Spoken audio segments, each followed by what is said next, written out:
Assalamualaikum warahmatullahi wabarakatuh. Alhamdulillah, alhamdulillahilladzi arsala rasulahu bil huda wa dinil haqq liyudhhirahu 'ala ad-dini kullih wa kafaa billahi shahida. Asyhadu an la ilaha illallah wahdahu la syarikalah wa asyhadu anna Muhammadan abduhu wa rasuluh.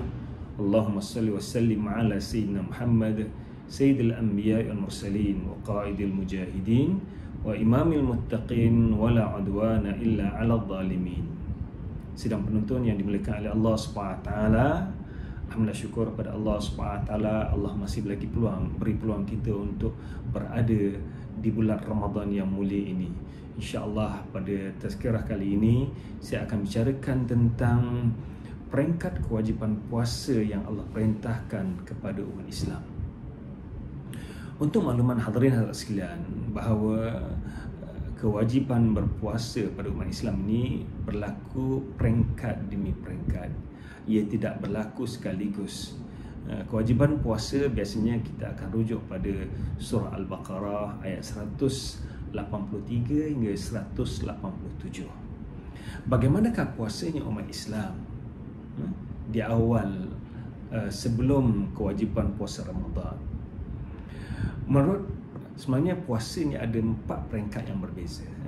Ada 4 peringkat berbeza sampailah seperti mana yang kita alami sekarang ataupun yang kita lakukan sekarang. Peringkat pertama seperti mana yang dinyatakan oleh Imam Qurtubi, hadis pada Muaz bin Jabal dan juga dari Atha menyatakan bahawa pada permulaan kedatangan Islam, umat Islam berpuasa sebanyak 3 kali satu bulan yang dikenali sebagai Yaumul Bait, iaitu hari 13, 14 dan 15 bulan Qamariyah, bulan Qamariyah ataupun tahun Hijrah, bulan Qamariyah, bukan bulan Syamsiyah, bulan Qamariyah ikut bulan kalender Islam. Dan juga umat Islam berpuasa di hari Ashura. Umat Islam berpuasa di hari Ashura, mana orang Yahudi berpuasa. Hari Ashura ini dinamakan hari Passover bagi orang Yahudi, dan bagi orang Kristian dinamakan hari Paskah, di mana mereka menyambut merayakan kemenangan Nabi Musa AS berjaya membawa keluar Bani Israel daripada cengkaman kekejaman Firaun di bumi Mesir. Jadi mereka menyambut dengan berpuasa. Cumanya umat Yahudi ketika itu berpuasa hampir lebih kurang 23 jam daripada lepas Isyak sampai terbenam matahari. Jadi mereka mula berpuasa lepas Isyak. Jadi waktu malam itu umat Islam tidak boleh makan, tak boleh minum, tidak boleh bersama suami isteri pada waktu malam, sebab mereka mula berpuasa. Mereka mula berpuasa daripada lepas Isyak sampailah esoknya terbenam matahari, 23 jam lamanya. Menurut Ibn Abbas, puasa 3 hari dan juga puasa di hari Ashura ini kemudian dimansuhkan apabila turun ayat 183 dalam surah Al-Baqarah.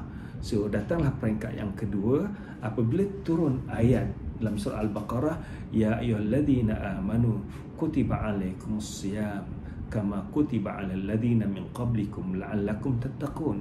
Wahai orang beriman, diwajibkan ke atas kamu berpuasa seperti mana yang diwajibkan ke atas umat sebelum kamu.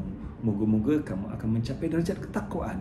Jadi kewajipan berpuasa seperti mana ke atas umat sebelum kamu, di mana mereka berpuasa seperti mana yang disebutkan oleh Imam Qurtubi juga, bahawa umat Islam peringkat awal berpuasa seperti mana orang Yahudi lepas Isyak sampailah terbenam matahari. Namun pada peringkat yang kedua ini, kewajipan berpuasa di bulan Ramadan telah pun diwajibkan, dan ia membatalkan puasa 3 hari setiap bulan dan puasa Ashura. Puasa itu menjadi puasa sunat.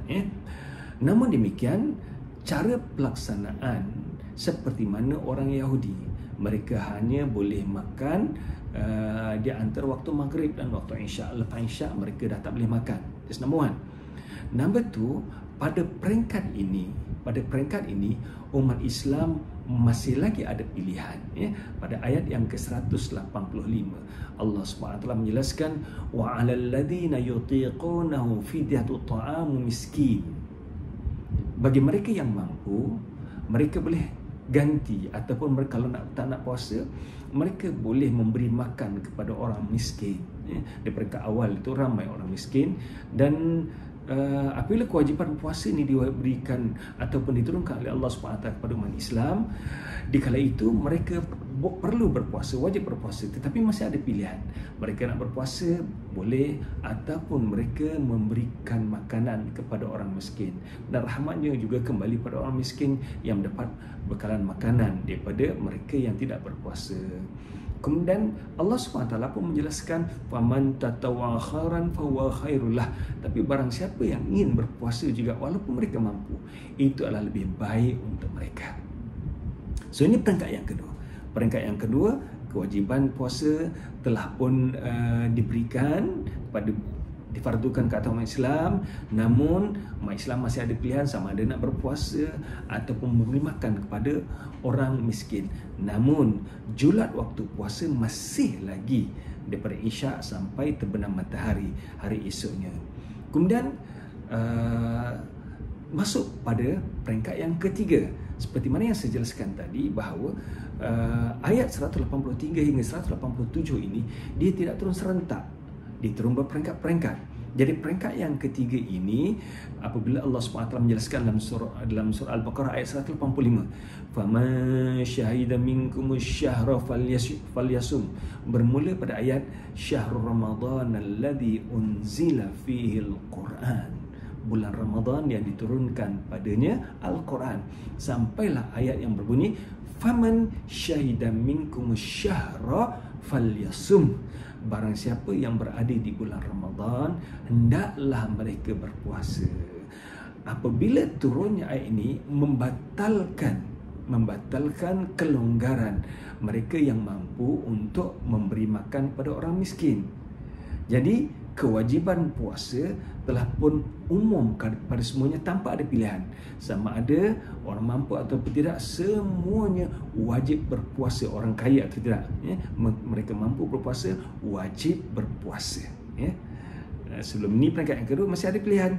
Yang peringkat ketiga ini tidak ada pilihan, semua wajib berpuasa. Namun pada peringkat yang ketiga ini julat waktu masih lagi daripada Isyak sampailah terbenam matahari esoknya, 23 jam. Cuba tuan-tuan bayangkan, kalau kita berpuasa sekarang 23 jam, macam mana keadaannya dalam keadaan panas sekarang, panas terik. Sehinggalah ada satu insiden seorang sahabat Nabi yang bernama Qais bin Shirmah Al-Ansari radhiyallahu anhu, yang bekerja di ladang, bekerja berat di ladang. Satu hari dia bekerja berat di ladang, tiba waktu nak berbuka dia balik. Apabila dia pulang, dia tanya isterinya, "Wahai isteriku, ada tak makanan untuk berbuka puasa?" Isterinya berkata, "Makanan belum lagi disiapkan." Beliau akan siapkanlah. Jadi apabila isterinya sudah mendapatkan makanan dan menyiapkan makanan untuk berbuka, Qais yang menanti waktu berbuka itu tertidur keletihan. Apabila masuk waktu berbuka, beliau keletihan, tertidur. Jadi isterinya tidak membangunkan beliau untuk berbuka puasa. Sampailah beliau tidur, sampailah masuk waktu Isyak. Apabila dah masuk waktu Isyak, barulah beliau terbangun. Jadi boleh berbuka tak? Tak boleh berbuka, sebab waktu berbuka hanya antara maghrib dan Isyak. Jadi Qais terpaksa sambung lagi puasa esok. Jadi almost 48 jam berpuasa dalam keadaan dia bekerja teruk, panas terik, dan akhirnya menyebabkan hari kedua tu beliau jatuh pingsan. Dan peristiwa ini sampai pada Rasulullah sallallahu alaihi wasallam, dan tak lama lepas tu turunlah ayat Quran. Pada ayat yang ke-187. Ini peringkat yang keempat. Uhilla lakum lailatus siyamir rafatha ila nisaikum hunna libasul lakum wa antum libasul lahunna. Dihalalkan untuk kamu untuk bersama dengan isteri kamu pada malam Ramadan. isteri kamu adalah pakaian untuk kamu dan kamu adalah pakaian untuk isteri kamu. Yang boleh berseronok bersama dengan isteri, suami isteri pada waktu malam, ya. Kemudian Allah SWT menjelaskan, ya, alimallahu annakum kuntum tahtanuna anfusakum. Ada di kalangan sahabat Nabi yang tidak mampu untuk melakukan demikian. Peristiwa ini menyebabkan turunnya ayat Quran dan Allah SWT menjelaskan, kulu washrabu hatta yatabayyana lakum al-khaytul abyadu minal khaytil aswadi minal fajr. Kamu boleh seronok bersama isteri pada masa yang sama, kamu boleh makan dan minum sehinggalah jelas perbezaan di antara benang hitam dan benang putih waktu, iaitu di antara waktu malam hingga terbit fajar. Dikala itulah baru kamu bermula puasa. Jadi apabila turun ayat 187 ini, maka kewajiban berpuasa telah pun bertukar waktunya daripada terbit fajar hinggalah terbenam matahari seperti mana yang kita lakukan sekarang. Rahmat Allah SWT, tuan-tuan, kita berpuasa lebih kurang 12 hingga 14 jam satu hari ini dalam keadaan negara di Khatulistiwa, namun ganjaran pahalanya seperti mana mereka yang berpuasa 23 jam. Demikian juga kita sembahyang 5 kali 5 waktu satu hari, ganjaran pahalanya sama dengan mereka yang sembahyang 50 waktu. Daripada awal, kalau kita lihat awal pemerintahan solat itu kan 50 waktu, jadi diturunkan sehingga 5 waktu, tapi ganjarannya tak sama. Dan alhamdulillah, rahmat yang Allah berikan ni, Allah ringankan pada kita untuk berpuasa seperti mana yang kita lakukan sekarang, daripada terbit fajar hingga terbenam matahari. Inilah dia peringkat-peringkat penularan puasa seperti daripada zaman Rasulullah SAW sehinggalah apa yang berlaku yang kita lalui sekarang. Dan ada 4 peringkat yang berbeza. Moga-moga sedikit ilmu yang sampai ini memberikan manfaat pada kita semua. Wallahu a'lam bishawab. Assalamualaikum warahmatullahi wabarakatuh.